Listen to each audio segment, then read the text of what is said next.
Fridònia és una associació cultural que es va crear als voltants del 2006-2007 i que disposa d'un local al carrer Altat del Raval des del 2009 i vam començar l'activitat al 2010.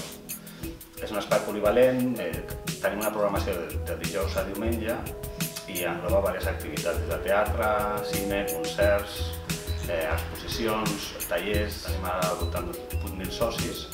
Per fer-se soci val €1 l'any, és molt barat, podeu fer socis quan vulgueu. Tenim dos espais de presentació d'espectacles, un més petitet que està a la zona del bar, on fem petits espectacles de poesia, petits concerts de format acústic, DJs, alguna exposició. I després tenim un espai més gran i més polivalent, on fem des d'assaig a tallers a presentacions d'espectacles més grans o d'espectacles teatrals que necessiten més de silenci.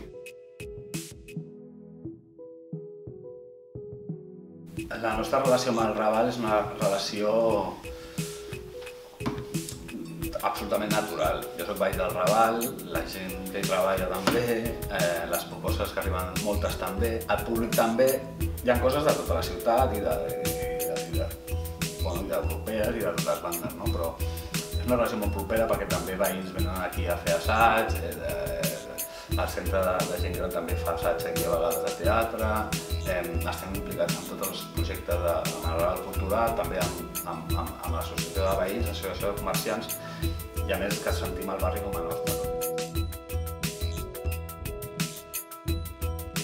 Us convidem a venir a Fridònia a gaudir de les seves activitats i us recomanem venir més d'una vegada, perquè potser si veniu una vegada pensareu que l'espai és d'una manera, però us recomanem venir 2 o 3 vegades perquè en ser tan variat el que es fa, veureu diverses Fridònies que és en realitat el que fa una sola Fridònia.